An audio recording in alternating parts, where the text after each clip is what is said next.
If you're clicking on this video, you are most likely looking for the next great things that are coming into this simulator in the next couple of updates. We have got you covered with all the highlights from this month's development Q&A, including a World Update 4, and the next sim update will now be combined in one big update.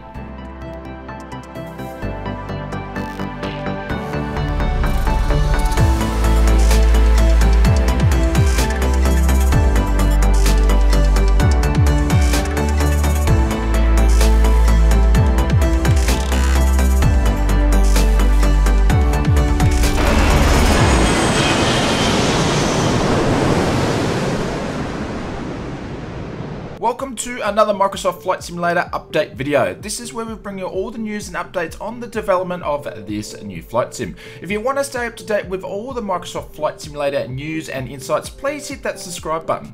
The development Q&A is always full of teasers and insights of what's happening next when it comes to the development cycle of this flight sim. So let's jump into a World Update 4 news, but stick around as we'll cover Sim Update 4 and a few questions that I thought was worth highlighting and that was interesting along the way. Jorg, the CEO of Microsoft Flight Simulator, discussed most of the information when it comes to regarding the World Update number 4. France, Belgium, Netherlands and Luxembourg are the countries that will be included in this update. They will all receive a new DEM and aerial data. Handcrafted free airports will be included. They are Lima Foxtrot Hotel Mike, Lima Foxtrot Mike November and Echo Hotel Romeo Delta. These have all been created by Gaia Simulations. There'll also be 100 airports that have been improved with the help from the Orbex team, which is interesting. 100 points of interest will be included. France has a 5-meter DEM already integrated in the internal versions of this build for the sim, but we should see some 1-meter DEMs in certain parts, which is really interesting. Amsterdam and Paris are the cities that will have the photographic scenery for this World Update, and we may see windmills and glasshouses as a new and improved building architecture for this update. The update will also include a 1 bush trip, which is pretty standard, and a 1 landing challenge, which is pretty standard these days. Jorg also teased something about an airplane that will be announced at the launch of the World Update 4. So it won't launch with the update, but it will be announced. It's not ready for prime time, he said at this moment, but it will be announced when it comes to the World Update, which is quite interesting.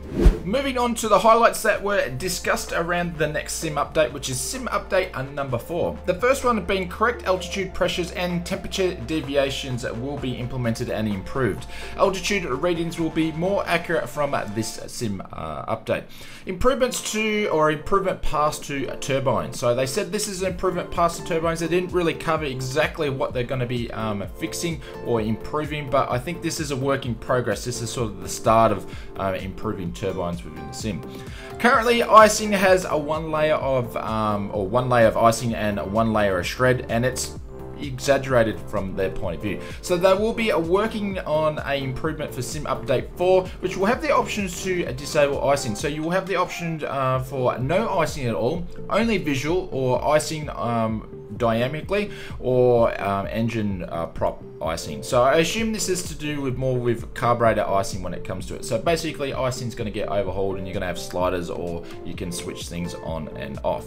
The current contrails that were just put in the sim update this week don't take in wind conditions in consideration. So this will be an update or improvement when it comes to Sim Update 4, and we shall see more effects coming soon in up and coming updates. So basically contrails was the start when it comes to sort of all the particle effects. So it'll be interesting to see what the third-party developers do with this one as well. Also, offset ILS approaches will be worked on and improved in Sim Update 4, and as we do know, this has sort of been published already, but ATC phraseology has been updated and will be implemented into this update, which is really, it's holding on to old phraseology terminology for the FSX day, so this will be updated. Now that's all we know so far for the next 2 updates, but they did have an announcement, which was the working title team, that the guys behind the open source mods for the CJ4 and the Garmin stuff have now teamed up with Microsoft, the Flight Simulator team, which they basically hired them full time. They are looking at improving all the stuff regarding around the G1000s and bringing it to a higher level, including the implementation of things such as VNAV and all that sort of stuff. That way they can bring the G1000s through all the different aircraft and update it so third-party devs devs can use, you know, newer versions and so forth. So a big congrats to the working title team, and we look forward to the improvements you'll bring to the sim. By the sounds of it, once they sort of work on that, I think they've got a lot more projects for them, so it should be interesting. But congrats, guys. Moving on to the other highlights that I thought was worth mentioning.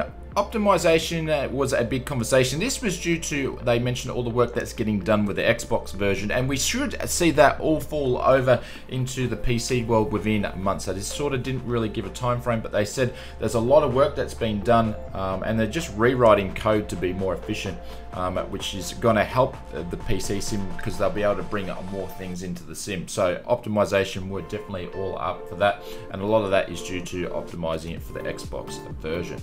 More liveries are coming soon, which was discussed. They didn't mention if it was going to be for flyable aircraft or it was going to be mentioned for AI, because they did hint a little while ago that the next world update will have some AI traffic in it. So I think that might be related to that. Sim update 4 and a world update 4 will be one big build. So this is basically due to reducing the workload as the team is working on too many builds, and they want to combine that together. But the interesting thing is they didn't mention what date this massive or this combined build will be. So assuming it's going to be on the later side rather than when the world update was going to be, it's probably going to get pushed back, but we'll see what happens with that. A beta for Xbox, a question was asked. George said it's a possibility, but not this month, maybe next month. But if there's definitely a beta Xbox done, I'll be putting my hand up to see if I can get involved in that one. If you enjoyed this video, please make sure you hit the like button, and if you want to see more of this stuff as we cover all the Microsoft Flight Simulator 2020 news, please hit that subscribe button.